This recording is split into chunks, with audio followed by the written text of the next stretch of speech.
Sir మనం break ముందు వెళ్ళే ముందు అవును. We were speaking to one of the caller. Yeah.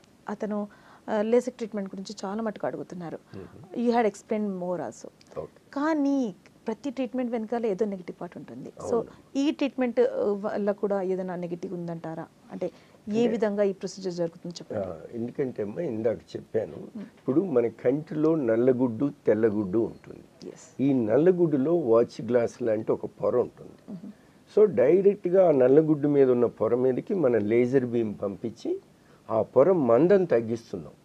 ఇది ట్రీట్మెంట్. All right. అది పిఆర్కే అయినా లేసిక్ అయినా స్మైల్ అయినా లేజర్తో చేసినప్పుడు ఆ నల్లగుడ్డు మీద ఉన్న వాచ్ గ్లాస్ లాంటి పొరని మందం తగ్గిస్తున్నాం. ఓ కాబట్టి ఆ మందం తగ్గించొచ్చా తగ్గించకూడదా అనేది చెప్పేదే ఇట్లాంటి కలర్ పిక్చర్స్. ఓకే. ఈ కలర్ పిక్చర్స్లో దీన్ని మనం టోపోగ్రఫీ అంటాం, ఆర్బ్ స్కాన్ అంటాం, పెంటకామ్ అంటాం, రకరకాల పేర్లు పెట్టారు. కానీ ఇవన్నీ చేసే బేసిక్ ప్రిన్సిపల్ చేయొచ్చా చేయకూడదా, పేషెంట్ సూటబుల్ అవుతారా లేదా, సూటబుల్ అయితే ఏ పర్టికులర్ టెక్నిక్ సూటబుల్ అవుతారు లేదా అసలు సూటబుల్ కారా, ఓకే. ఇవన్నీ ఈ కంప్యూటర్ కంట్రోల్డ్ స్కాన్ క్లియర్గా చెప్తుంది అనమాట. గ్రేట్. సో ఈ ఈ ఈ స్కాన్ గొప్పతనం వల్ల ఆ స్కాన్ స్టడీ చేసి ఇక్కడ ఇబ్బంది ఎక్కడ వస్తుందంటే ఇది డాక్టర్ డిపెండెంట్, పేషెంట్కి అర్థం కాదు కదా. ఓకే. కాబట్టి పేషెంట్స్ కూడా దీని గురించి కొంత బేసిక్స్ తెలుసుకోవాలి. మనం ట్రాఫిక్ లైట్స్ దగ్గరికి వెళ్తే రెడ్ అంటే స్టాప్, గ్రీన్ అంటే గో.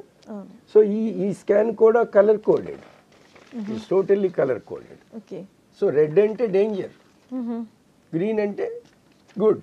ఓకే. సో అట్లాంటి బేసిక్ విషయాలు తెలుసుకుని వాళ్ళ మందం 500 మైక్రాన్స్ కన్నా పైన ఉందా లేదా.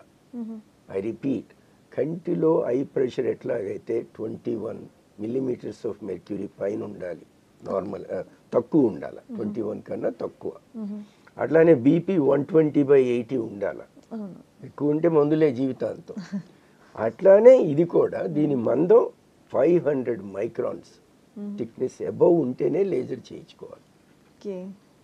ఒకవేళ తెలుసో తెలియకో అది గనక తక్కువ మందంతో ఉన్నప్పుడు మనం ఉన్న లేయర్స్ తీసేస్తే చేసిన 3 సంవత్సరాలు బాగుంటుంది, తర్వాత అది వీక్ అయిపోతుంది. కరెక్ట్. అది వీక్ అయిపోతే మళ్ళీ పవర్ మొత్తం తిరిగి వస్తుంది.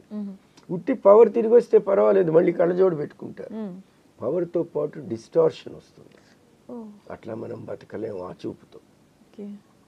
కాబట్టి prevention is better than cure అన్నారు. కాబట్టి ఇప్పుడు మీరు అడిగిన ప్రశ్నకి ఇట్లాంటి స్కానింగ్ సిస్టమ్స్ గురించి ఇప్పుడు ఏదైనా కూడా మనకి తెలిసినప్పుడే మనం డిమాండ్ చేయగలం. ఓకే, మన హక్కుని అంతే మనం డిమాండ్ చేయాలంటే అసలు మనకి ఏం హక్కు ఉంది అనేది మనకి తెలియాలి కదా. కాబట్టి ఈ రోజుల్లో మెడికల్ ప్రాక్టీస్లో కూడా, ఎస్పెషల్లీ ఎలోపతి మెడికల్ ప్రాక్టీస్లో పేషెంట్ తరఫున knowledge is very important through people like you. Yes. Okay, అది కనుక చేస్తే వాళ్ళు హాస్పిటల్కి వెళ్ళినప్పుడు డాక్టర్